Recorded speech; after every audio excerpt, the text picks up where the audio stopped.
Good morning, classmates. I am your reporter for Chapter 12, which is Trait Theory by Gordon Allport.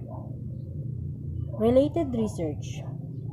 More than any other personality theorist, Gordon Allport maintained a lifelong active interest in the scientific study of religion and published 6 lectures on the subject under the title The Individual and His Religion, Allport in 1950. On a personal level, Allport was devout Episcopalian, and for nearly 30 years he offered a series of meditations at Pleasance Chapel, Harvard University in Allport, 1978.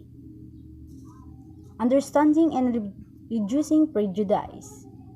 Allport was interested in prejudice, in developing ways to reduce racial prejudice was of the utmost importance to him. Allport in 1954 proposed that one of the most important components to reducing prejudice was contact. If members of majority and minority groups interacted more under optimal conditions, there would be less prejudice. This became known as the contact hypothesis, and the optimal conditions were relatively simple.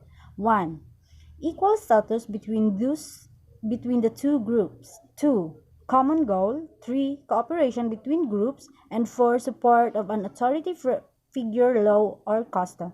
For example, if African and American and European American neighbors get together to form a neighborhood watch group with a common goal of making their neighborhood safer, and such a program was endorsed by the mayor or city police department, then this interaction and group effort would be likely to lead to reduced prejudice among residents of the neighborhood.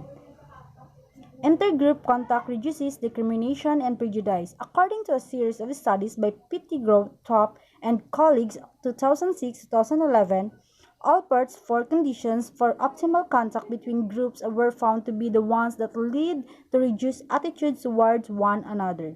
In his book, The Nature of Prejudice, Allport argued that this connection between prejudicial attitudes and discriminatory behavior is an empirical one, not one to be assumed.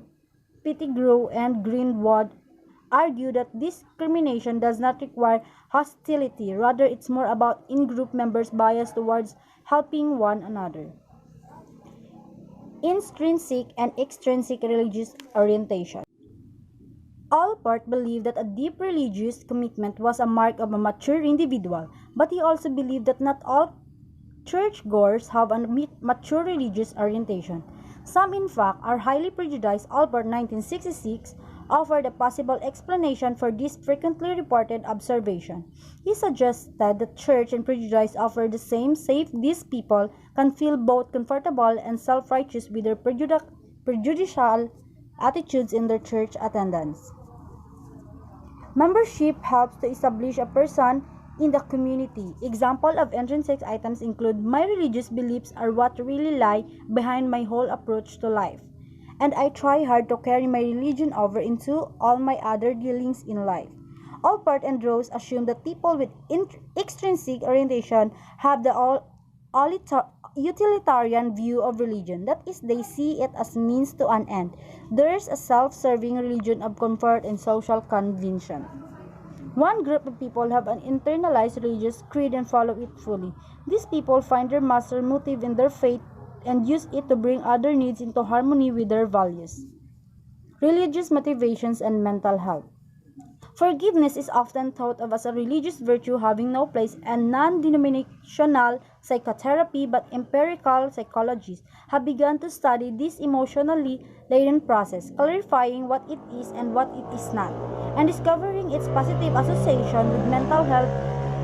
Clinical psychology has taken a John Dye's view of religious faith as part of mentally healthy personality.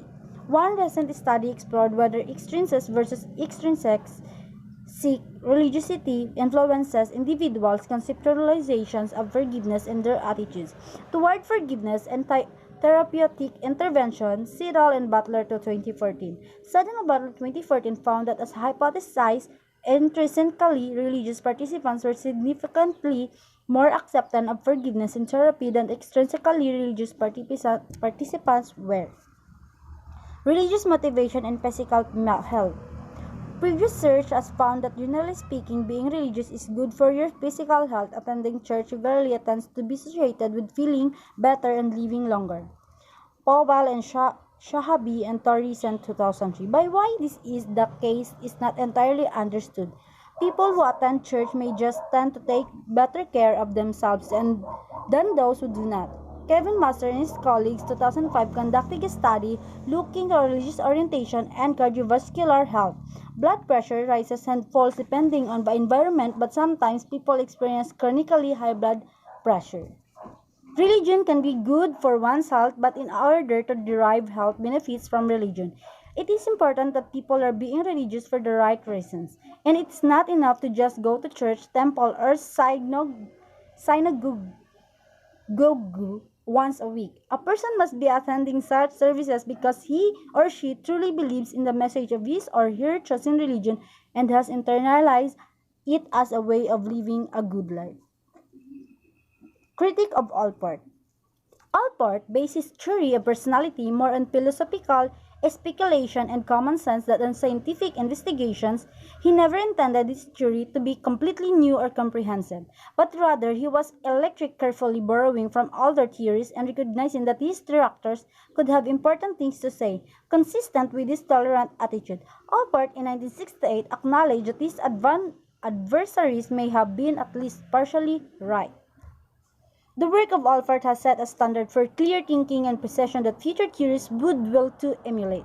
As a theory-generated research, on this criterion, Alford's theory received a moderate rating.